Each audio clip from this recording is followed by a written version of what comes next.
Hello friends. तो कैसे हैं आप सभी? आई होप सभी बहुत बहुत बहुत अच्छे होंगे। और आज हम एक बहुत ही इम्पोर्टेंट टॉपिक लेकर के आए हैं। जैसे कि अभी रिसेंटली न्यूज़ में आपने सभी ने ऑब्ज़र्व किया होगा कि महाराष्ट्र में किस तरीके से महाराष्ट्र में जो शिवसेना की सरकार थी, शिवसेना लेड जो महा विकास आघाड़ी जो एक गठबंधन बना था, उसकी सरकार रिसेंटली गिर गई है और एकनाथ शिंदे की सरकार वहाँ पर रिसेंटली न्यू फॉर्म हुई है। तो इसमें एक लॉ बहुत ही न्यूज़ में था, जिसे बोलते हैं हम एंटी डिफेक्शन लॉ। अब यहाँ हमें ये समझना होगा कि व्हाट इज़ दिस डिफेक्शन, ये डिफेक्शन क्या है। सॉरी, यहाँ पे जो टर्म है डिटेक्शन लिख गया है, यहाँ पे डिफेक्शन होना चाहिए। क्या होना चाहिए? Defection. Okay, so you can correct it. So defection, anti defection law. तो डिफेक्शन क्या है? सपोज़ कोई मेंबर है जो कि ए पॉलिटिकल पार्टी से इलेक्ट किया गया है इन एनी हाउस, किसी भी हाउस में वो चुन के आया है, चाहे फिर वो लेजिस्लेटिव असेंबली हो, मतलब विधानसभा हो, या फिर वो लोकसभा हो, या वो मेंबर ऑफ पार्लियामेंट हो। अगर वो ए पॉलिटिकल पार्टी से उस सदन का मेंबर बना है, वो सदन का सदस्य बना है, अगर वो उस पॉलिटिकल पार्टी को छोड़ के किसी दूसरी पॉलिटिकल पार्टी में, that is B political party में जाता है और अपनी मेंबरशिप उस पॉलिटिकल पार्टी की देकर के किसी दूसरी पॉलिटिकल पार्टी को ज्वाइन करता है, तो वो उस सदन का मेंबर नहीं रहेगा।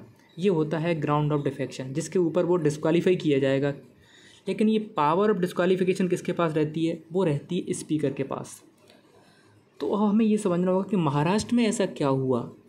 वहाँ तो 38 to 40 के समथिंग MLAs ऐसे थे जो कि शिवसेना को छोड़ के गए, और वो जा कर के उन्होंने एकनाथ शिंदे की लीडरशिप में एक नया स्प्लिंटर ग्रुप बना लिया, फिर भी उन्हें डिस्क्वालीफाई नहीं किया गया। ऐसा क्यों? तो इसके लिए दोस्त एक एक्सेप्शन है हमारे इस लॉ के अंदर।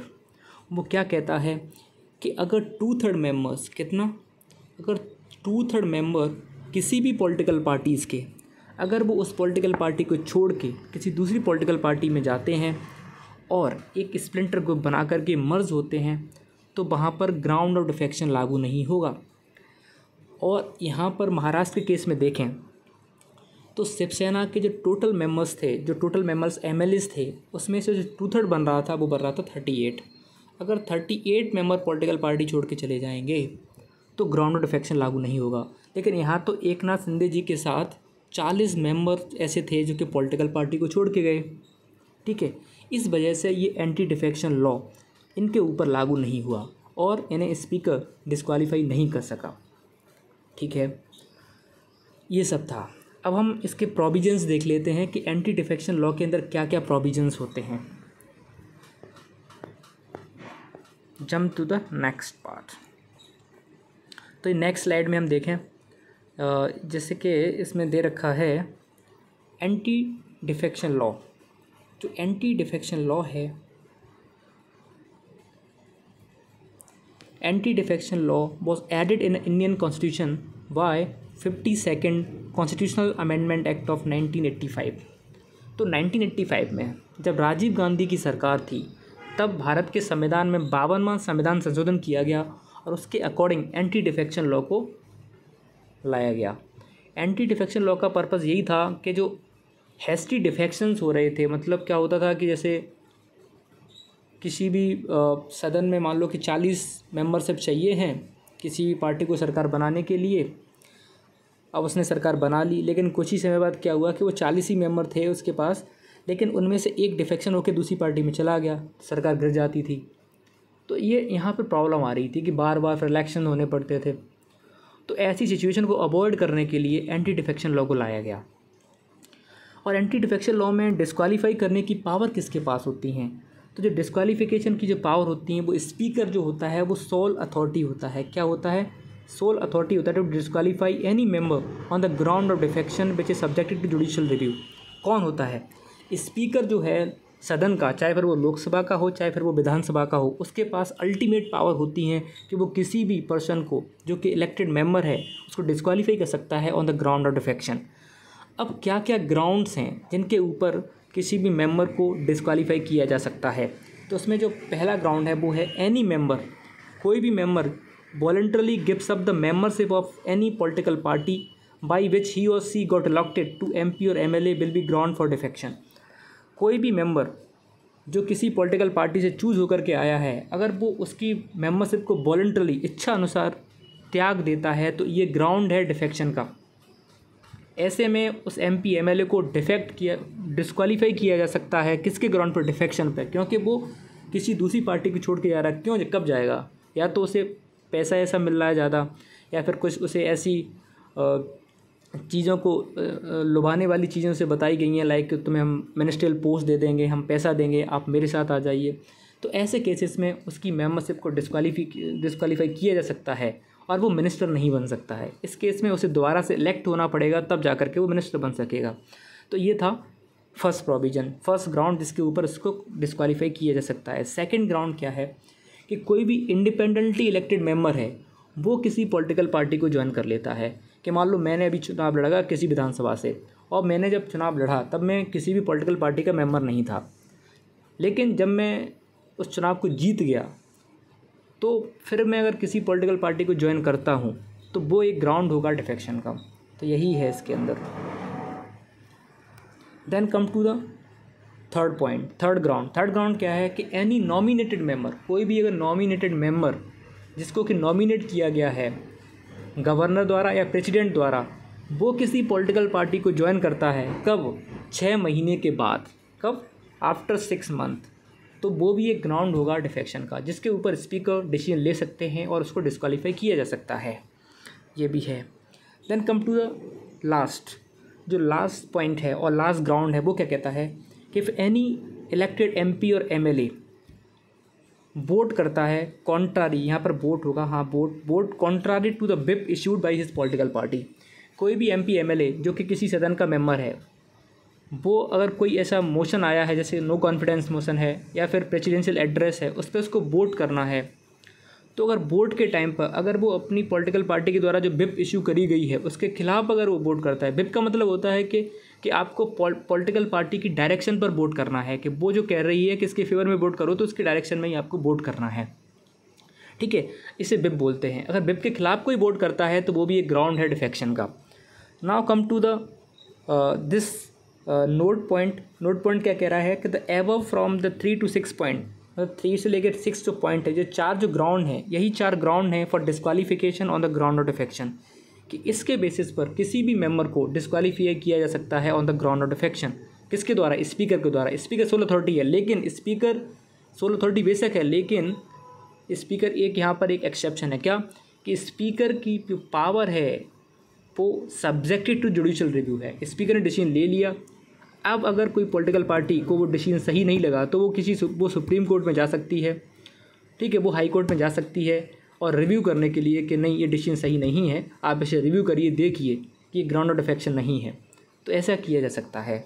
नाउ हम नेक्स्ट स्लाइड में मूव करेंगे और then we will see in next slide में क्या मेंशन कर रखे हैं? एक्सेप्शंस। किसके बारे में पढ़ेंगे हम करेंगे एक्सेप्शंस के बारे में, कि एक्सेप्शंस क्या क्या हैं जो एक्सेप्शंस हैं। तो एक्सेप्शंस अगर आप देखें, अगर मैंने पहले ही बताया कि अगर 2/3 मेंबर ऑफ पॉलिटिकल पार्टी वो डिसाइड करते हैं कि join any other political party, then law will not apply, तो एंटी डिफेक्शन लॉ वहाँ नहीं लगेगा। जैसे कि अभी शिवसेना वाले केस में हुआ, वहाँ पर 2/3 मेंबर पार्टी छोड़ के चले गए थे, मतलब 40 लोग ऐसे थे जो कि उद्धव ठाकरे को सपोर्ट नहीं कर रहे थे। जब वो लोग छोड़ के जा रहे हैं पॉलिटिकल पार्टी, ऐसे केसेस में एंटी डिफेक्शन लॉ अप्लाई नहीं होगा। पहले ये स्ट्रेंथ 1/3 थी, कितनी थी? 1/3, लेकिन जब अटल बिहारी वाजपेयी की गवर्नमेंट थी उस समय एक 91st, correct if I am wrong, अगर मैं गलत हूँ तो मुझे सही करना, कि मेरे हिसाब से 91st ही कॉन्स्टिट्यूशनल अमेंडमेंट था जो कि आई थिंक 2003 का था, जिसके द्वारा इस स्ट्रेंथ को 1/3 से बढ़ा के कर दिया था 2/3। क्यों किया गया था 2/3? ये क्यों किया गया था 1/3 से, कि 1/3 लोग अगर छोड़ के जाते हैं तो ऐसे में अप्लाई नहीं हुआ करता था। अगर मान लो किसी भी पॉलिटिकल पार्टी के 3 ही मेंबर हैं जो कि किसी विधानसभा के MLA हैं, अगर इसमें से 1/3 अप्लाई करोगे तो कितना हुआ? वन मतलब अगर एक भी मेंबर पॉलिटिकल पार्टी छोड़ के जा रहा है तब भी वो ग्राउंड था डिफेक्शन का। तो इसको अवॉइड करने के लिए उन्होंने बोला कि 1/3 नहीं, हम 2/3 करेंगे। अब फिर भी अगर 3 मेंबर हैं तब भी अगर लगाओगे तो कितना होगा 2/3, मतलब अगर 2 मेंबर पॉलिटिकल पार्टी छोड़ के जा रहे हैं तभी ग्राउंड ऑफ डिफेक्शन अप्लाई नहीं होगा, अदरवाइज़ वो अप्लाई होगा। ये था इसके अंदर। Then come to the next exception. क्या कहता है कि कोई भी जो मेंबर है जो कि इलेक्टेड मेंबर है, अगर वो एज ए स्पीकर, उसे स्पीकर चूज़ कर लिया गया है किसी हाउस का, मतलब उसे सदन का अध्यक्ष बन गया है, तो और तब वो अगर पॉलिटिकल पार्टी को छोड़ देता है तो ऐसे केसेस में एंटी डिफेक्शन लॉ अप्लाई नहीं होगा। That is member after being elected as a speaker gives up the membership of the political party, यहाँ पे ऑफ द पॉलिटिकल पार्टी होगा, then the law will not apply. क्या अगर कोई भी member speaker बनने के बाद अपनी पार्टी की मेंबरशिप दे देता है तो वहाँ पर उसके ऊपर एंटी डिफेक्शन लॉ अप्लाई नहीं होगा। ये था। अब इसमें एक बहुत ही इम्पोर्टेंट केस है जो कि हमेशा पूछा जाता है, चाहे आप स्टेट पीसीएस का एग्ज़ाम दे रहे हो या फिर यूपीएससी का एग्ज़ाम दे रहे हो, उसमें पूछते हैं केहोटो होलोवन केस। जो केहोटो होलोवन केस था 1993 का सुप्रीम कोर्ट का। तो इस केहोटो होलोवन केस में सुप्रीम कोर्ट ने क्या बोला, पहले क्या था कि speaker is soul authority decision करने के लिए, लेकिन इसमें बोला कि जो डिसीजन ऑफ स्पीकर जो होगा वो सब्जेक्ट टू जुडिशियल रिव्यू होगा। क्या होगा, it will be subject judicial review. Sorry for disturbance, पता नहीं बाहर साउंड बज रहा है बहुत ज़्यादा, इसकी वजह से। चलो लास्ट ही है, ख़त्म करते हैं। तो क्या बोला, जो केहोटो होलोवन केस है 1993 का, उसमें सुप्रीम कोर्ट ने बोला कि भैया स्पीकर के पास पावर है कि वो डिसाइड करेगा डिफेक्शन के केस में, बट लेकिन हम उसे रिव्यू करने की पावर भी रखते हैं। मतलब सुप्रीम के पास जुडिशियल रिव्यू की पावर है, क्योंकि जुडिशियल रिव्यू की पावर क्या है, it is a basic structure है। क्या है ये बेसिक स्ट्रक्चर है। बेसिक स्ट्रक्चर किससे पता चला हमें, क्यों, केशवानंद भारती केस से, जो कि 1973 का था। वो क्या कहता है कि आप सब कुछ बदल सकते हो लेकिन आप basic structure of the constitution को बदल नहीं सकते हो, जो कि फंडामेंटल है, मूल रूप है हमारे संविधान का, आप उसे नहीं बदल सकते हो। ऐसे ही जुडिशियल रिव्यू जो है वो भी बेसिक स्ट्रक्चर का पार्ट है। तो सुप्रीम कोर्ट ने केहोटो होलोवन केस में बोला कि हाँ, स्पीकर के पास पावर है कि वो ग्राउंड में पहली बार वही डिसाइड करेगा कि किसको डिस्क्वालीफाई करना है, किसको नहीं करना है, लेकिन उसका जो डिसीजन है, decision of the speaker is subjected to judicial review, उसको हम रिव्यू कर सकते हैं। ये हमारी पावर है। तो that was whole issue, that was a case with respect to the anti defection law. ये हमने डिस्कस किया कि एंटी डिफेक्शन लॉ क्या है। आई होप आप सभी को पता चल गया होगा।